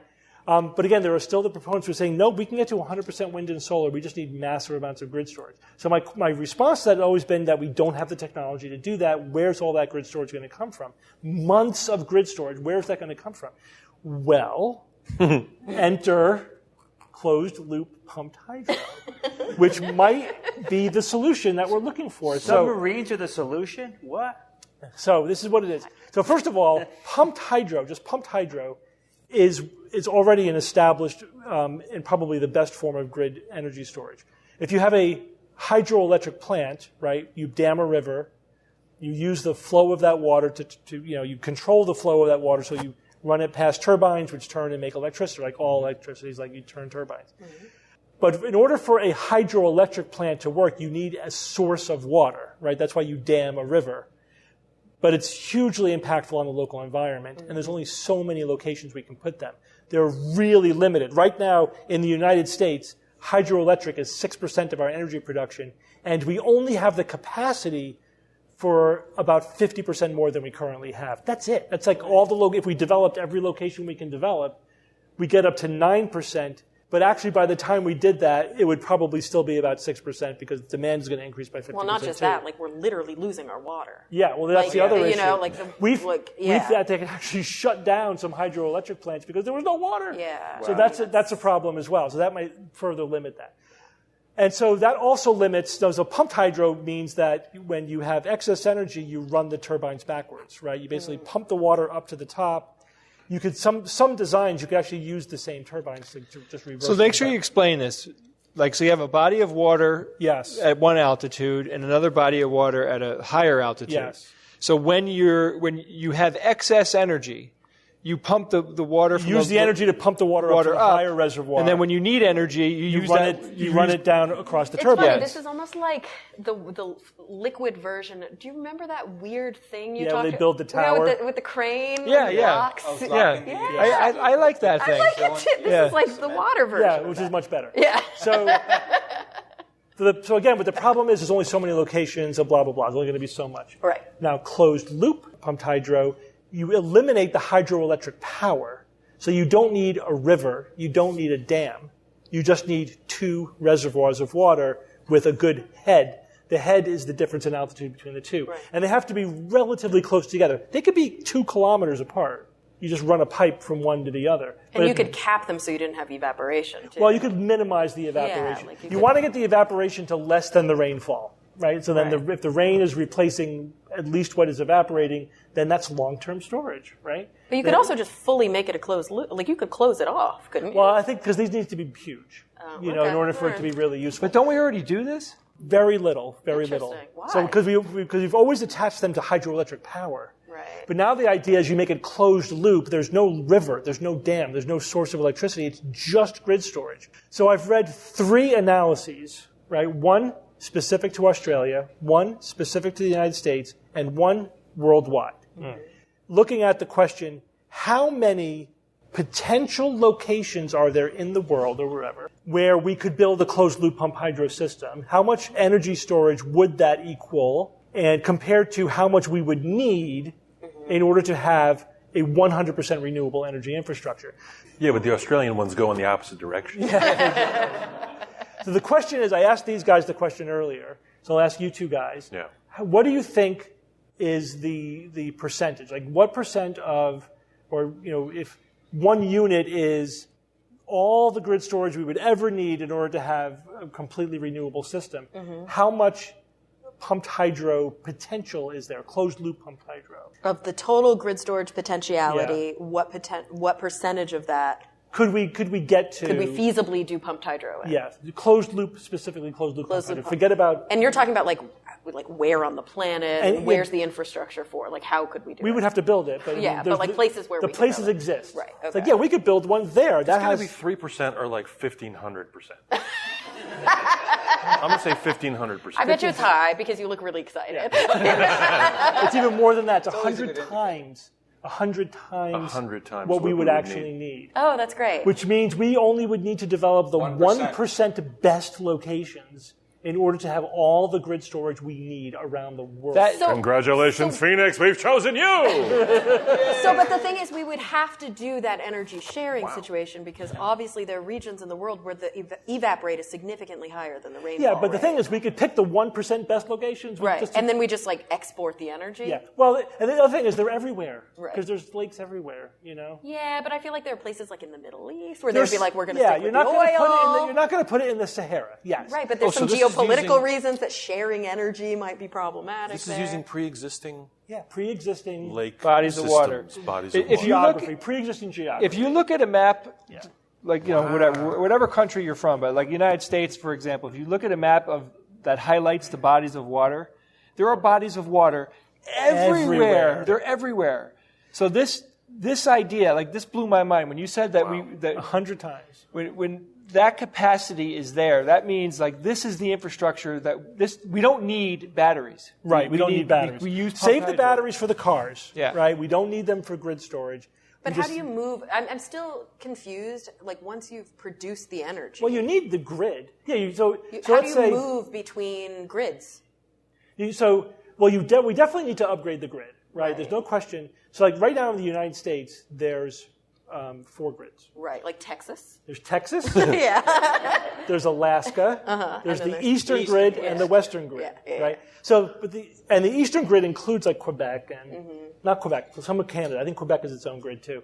But anyway, it's like the whole eastern half of the United States is one grid. So we could literally share energy across that. Now it's one thing to be interconnected, and it's another thing to be interconnected robustly, so that you can share lots of energy across a long distance with little loss, and you have a smart grid that can load balance and do all that good stuff. So that's what we need to invest billions of dollars in our grid to improve it so that we can share over large areas, and then we need to build lots of closed-loop pumped hydro to store all of that wind power that we're installing. So why don't we just start doing it right now? But again, like this is great for a country like the U.S. It's great for most countries. But when we talk about most countries don't have like massive ecological and biome shifts. Yeah. Most countries are a biome or like a small range of biome. And so when you're looking at countries, again, like in the Middle East where you've got low rainfall, high evap rates, somewhat geopolitically difficult boundaries. Yeah. How are you going to, like, I worry about this, like, it seems techno-optimist to think that this could just solve these problems that we have with fossil fuels. This is first of all, it's a major new approach. Right. Which has tremendous potential. Right. And I think can get us a lot farther along this path. Right. It's not no one solution I think is going to get us 100% of the way there. Right. I still think we're going to need to have some nuclear power plants. Like we have, right now we're at 18%, the United States at 18% nuclear. I think we need to at least maintain that. Like keep around 20%. And then we get 10% geothermal and hydroelectric, and then 70% wind and solar with lots of grid storage. Right. But that's gonna need to be pumped hydro. There's nothing else scales the way it does. Nothing else scales the way it does. And it's more universal than you think, but absolutely there are places where it's going to be less useful. But also, if you think about the countries that are producing all the CO2, they'll be fine, right? They'll have. That's true. The places where we need to like China, stop India, the United States, Europe, they have plenty of locations. Right. Now, in the U.S. right now, it takes 5 to 10 years just to get the permitting to build one of these facilities. So that's a huge problem. Well, can we just like have some sort of Yes. presidential decree Yes. and fix that? So yes, that's what we need. We need an Operation Warp Speed for this. I mean, for the pumped hydro. Absolutely. Now there already are, and again, but the thing is, it's federal and state and local It's like multiple layers of regulation, not like just the FDA where there's one institution. Unless these were federally funded and sponsored there would have to be hydro there would have to facilities. be massive regulatory change at the federal level that somehow controlled the more local level things or superseded them or whatever. Now, there is a fast track where we could do it in 2 years. This already exists, but most sites don't qualify for the fast track. I'm not sure what the details are there. But definitely, I think we need to look at this and go, okay, how can we make this happen as quickly as possible? It's going to take regulatory overhaul and lots of money. Mm-hmm. But it's totally worth it. Mm-hmm. It is completely worth it because this is really the only way we're going to get any significant penetration of wind and solar. Apart from cost, what would be the potential arguments against it? There really aren't many. I couldn't find any. Because these are pre-existing, bodies of water. We don't have to build any dams. It's, so it would be minimally environmentally impactful. But again, that 5 to 10 year permitting process is all environmental So it's studies. just all like red tape and like pork. Like those are going to be all the problems. It's like our jurisdiction wants this. Right. Yeah. But if I were king of America, I could just say, let's just build a ton of pumped hydro. And it seems like a no-brainer. Yeah. I mean, this is one of those things. Well, I think it's going to happen. I think this is going to be a bit of a game changer. I mean, it was like there all the time. Like it just took people to think about it and go, we could store the energy this way. I mean, and you got to think about it. When you're moving water from one place to another, like you're not damaging anything. The technology is there, right? So the ones we already have, where are they? They're like here in the U.S. Is there a map we can look at? Yeah, there's not that many. There's only a couple. But we've had them for decades. Right. Like the technology is literally decades old. It was just never a big Steve, project. Candlewood Lake has pumped hydro. Yeah, I know. Yep. No way. Yeah. Yep. The lake where we live. Yeah. It's like I think about California and like how imperative how important it is for like us culturally and our government to like be ahead of the curve when it comes to green energy. But pumped hydro might not work there because it's like drought city. Like it's a problem. Like we don't have enough water as it is. Yeah. And so it is kind of we'd have to be like help us out. Yeah, but you just got to read the analyses. Like there's so many potential locations. Again, we only need 1%. Right, all and then need. we can just think about how little that is of all the potential locations. This reminds me of that great lamp that they were using in low-income countries, which was just a weight. Yeah. So it was like a weight on a pulley, basically, and you would lift the weight up, and it was a very low toothed gear that slowly would drop the weight down, and that would run your whatever 60-watt bulb for 5 hours or whatever. I remember this. It would slowly just go down, and then you just walk back over and you lift it back up. Another 5 hours of energy. It's like a soccer ball. That they were something like that. using Yeah, a lot it was of low well, grandfather Same clocks. thing, like they were kicking the grandfather soccer ball clocks run off of gravity as and well. It was like a battery at night. Like those so simple, like the kids are playing soccer. They're there. The answers are there. Yeah. All right, Evan, you're going to finish us up with some information about satellites and astronomy. Yeah. So, recent news on this. First of all, bright objects in the sky. They include things like, the sun. UFOs. UFOs. Saw that Spielberg movie. The moon, obviously. Stars, also. Mars. Sirius. Jupiter. Venus. Sirius. Canopus. Airplanes. Rigel, Centaurus is one of my favorites, absolutely. Well, now we have to count an artificial satellite as one of the brightest objects in the night sky. And it's called the Blue Walker 3. It has officially become one of the brightest objects in the night sky. And while the technology of satellite technology, which is bringing cellular service and communication around the world, that part of it is great, there are always trade-offs. One of the big trade-offs with this particular satellite is the impact that it's having on the study of astronomy. Because it is so bright. But not only because it's so bright, the radio emissions, the power of it itself, is also interfering with telescopes, with radio telescopes here on the planet. What does the satellite do? It's a communication satellite. It's for cellular service. Yep. 693 square feet is how big it is. So it's pretty big for a satellite. And causing a lot of radio traffic. And so much so that the International Astronomical Union released a statement earlier this month, which is the news item, trying to bring people's awareness to this matter. And it's not just this satellite. We've talked about other satellites in the past, the Starlink satellites that have been having this sort of negative impact on astronomy as well. So the problem seems to be becoming worse and worse. This is just the prototype satellite that went up, the first one. The plan is For this company, it's called AST Space Mobile. They will be launching hundreds of these. What? Of that 600-foot one? Of this, and perhaps larger and more powerful ones. So they see the danger on the horizon, and they're really trying to bring people's awareness to it now in order to try to help mitigate this in some way, or at least open a line of communication about what is happening. There are 3,000 Starlink satellites right now, currently in space, and that's planned to go up to 12,000.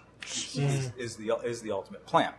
What do we have? What else do we have? Amazon. 12,000? 12,000. Do we all get free internet finally? Is that like, I mean, eventually, yeah. 12,000. I thought that it was going to cap out at 20,000. It's the only internet in Ukraine right now, I understand. Yeah, that's right.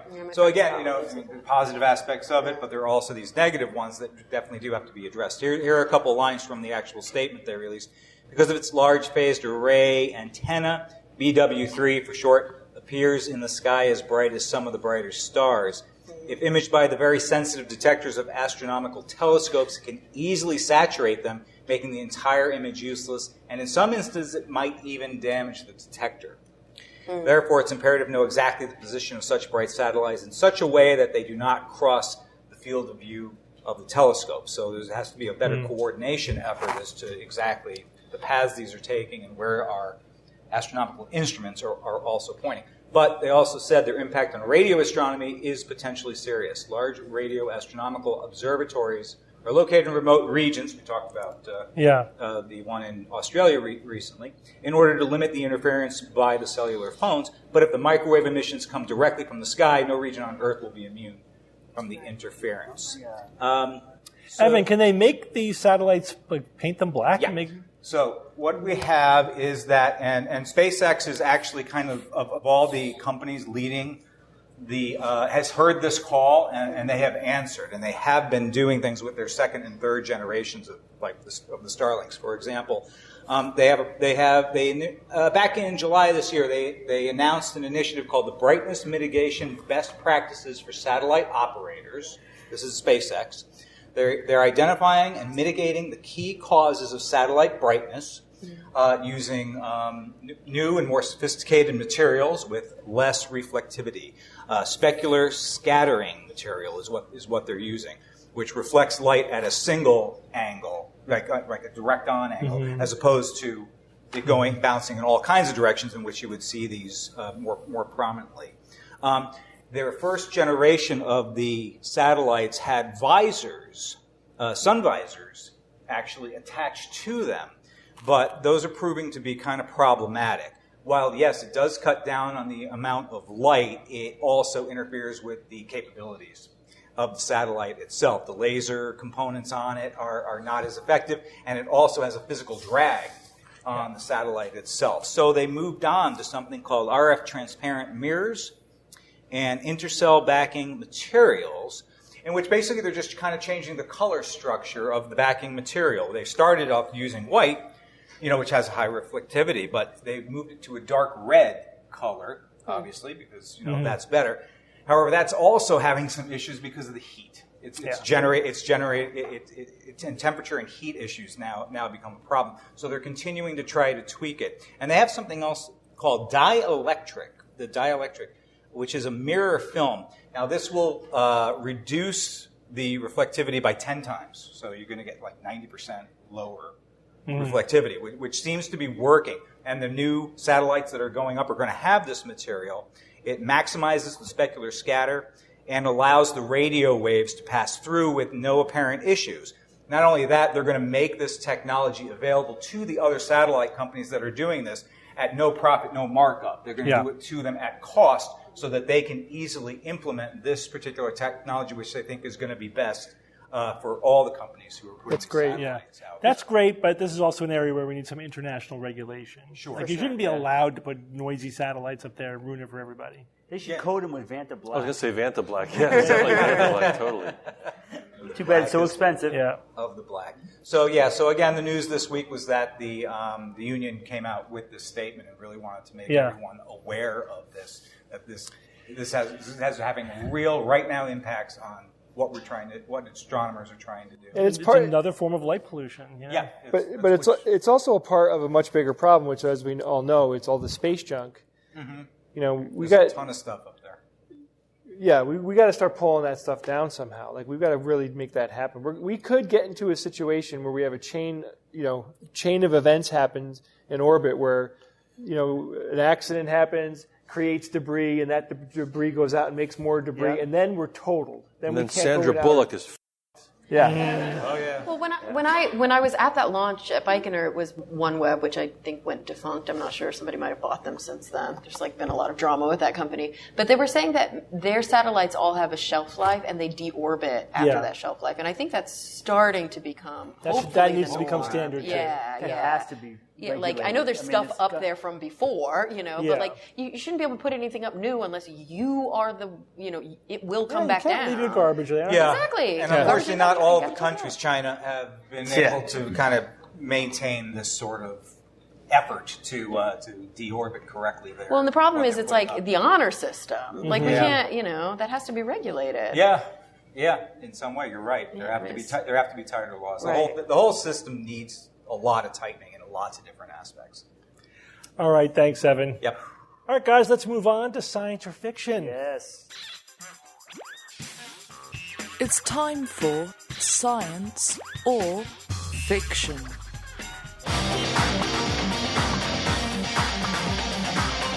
Each week, I come up with 3 science news items or facts, 2 real and 1 fake, and I challenge my panel of skeptics to tell me which one is the fake.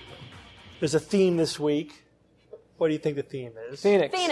No. Fusion. Arizona. Fusion? No, but it's related to Arizona. Meteors. It is craters. Arizona law. Arizona law. Oh, boy. Now, I want no kibitzing from the peanut gallery. I want lots of kibitzing. Okay. We will ask you your opinion after the rogues have all weighed in. So no feedback until you may have heard these. Did being you notice locals. that half the people here aren't from here? Whatever. They came in from out of We have people town. from Missouri. From Whatever. All right, Here we go. let's do it. All right. Item number 1. Any misdemeanor committed while wearing a red mask is automatically considered to be a felony. Item number 2. Donkeys are not permitted to sleep in bathtubs. And item number 3.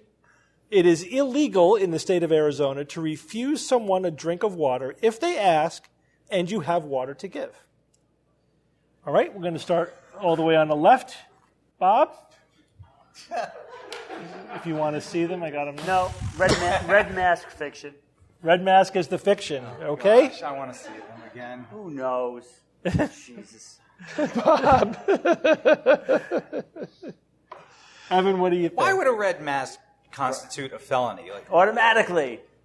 What happens on Halloween? Come on. Is it the same concept as insurance companies will charge more if you have a red car? That kind of thing? Is it I don't get it. Donkeys not permitted to sleep in bathtubs. Sure, that is some 1814 or whatever 1912 law on the books for whatever reason.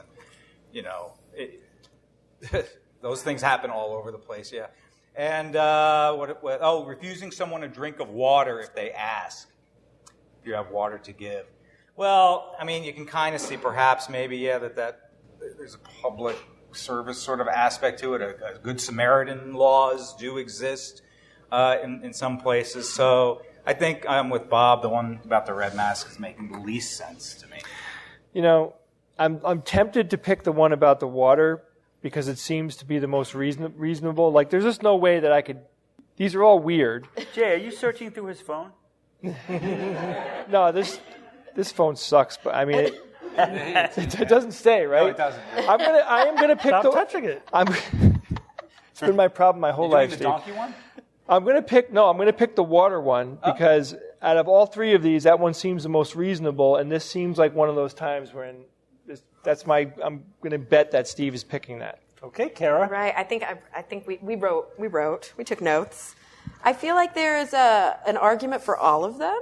Like the red mask, and it was a misdemeanor, but now it's a felony. What if there was some gang of bandits, like the Red Mask bandits, and at the time, like, that was written into law, and then they just, like, never repealed it, you know, because it's like those old things that they don't matter anymore, and they don't actually enforce them, so it's still on the books.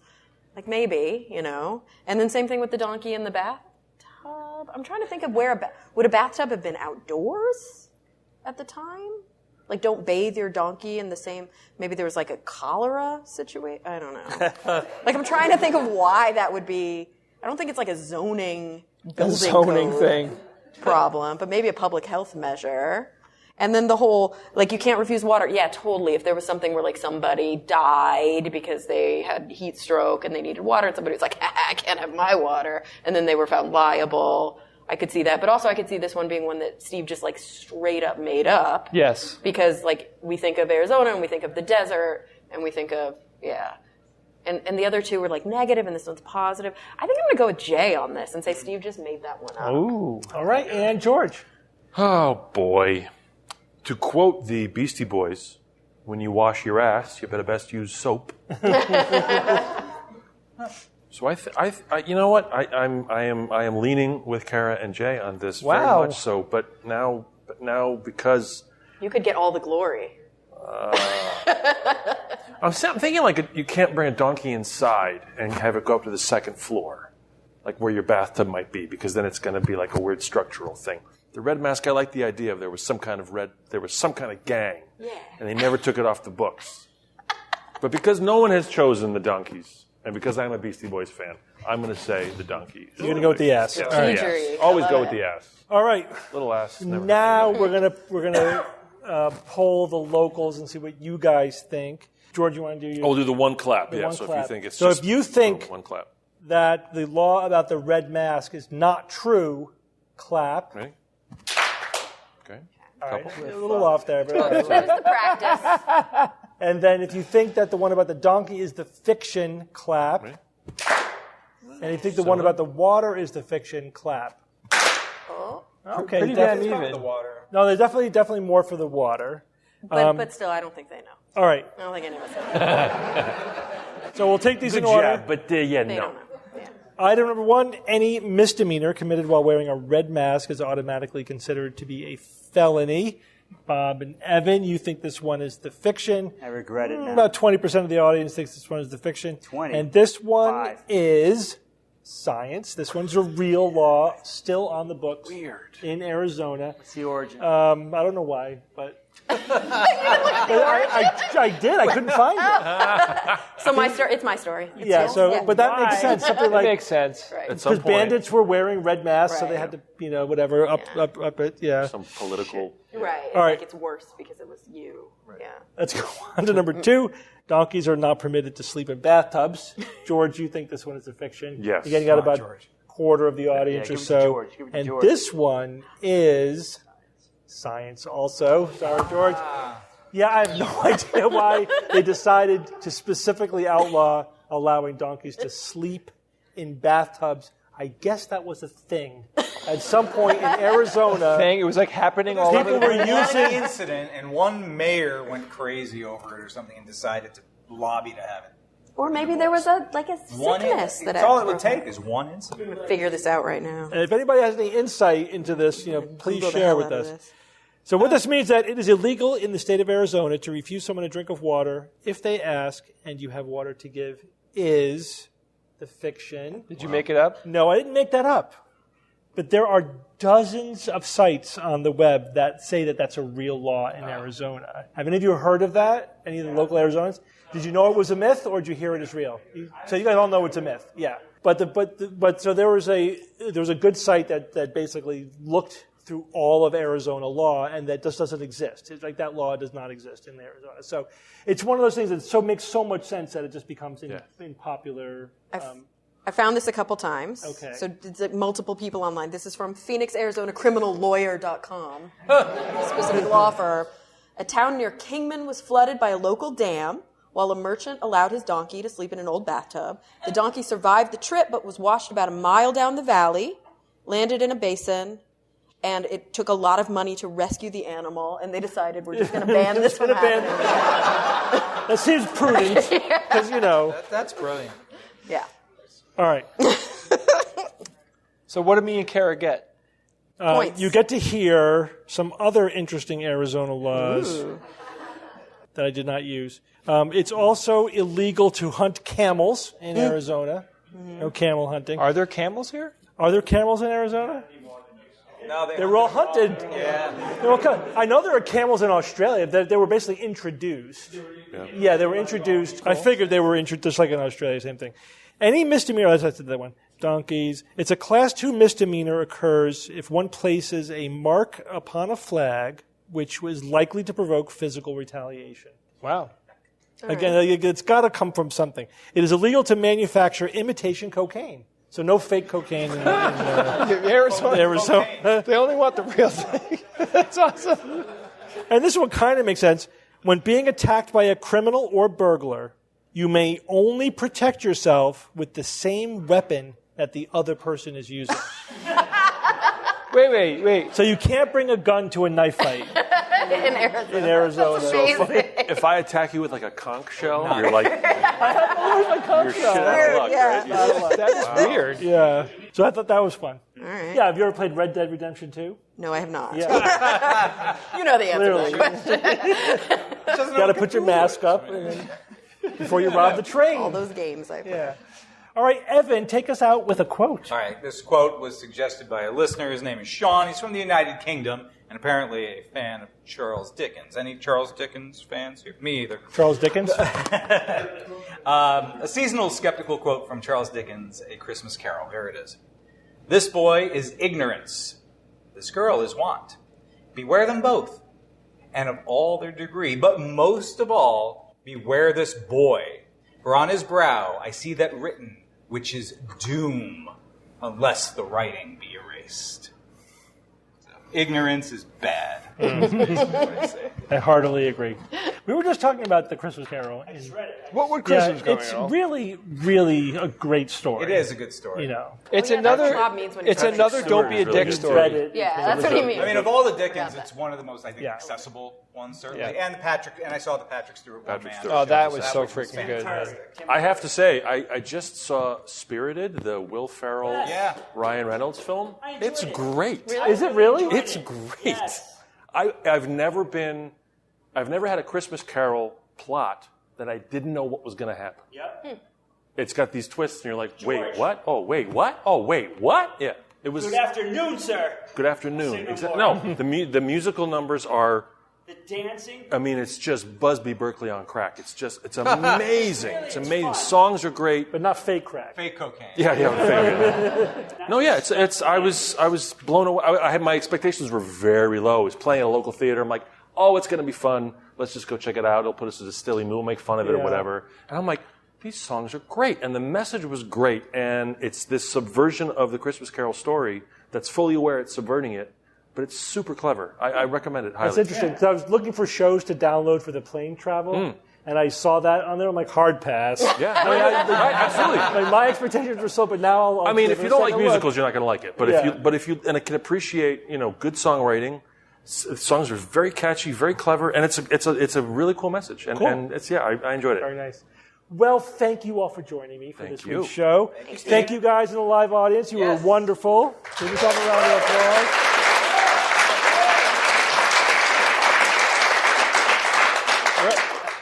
And until next week, this is your Skeptic's Guide to the Universe.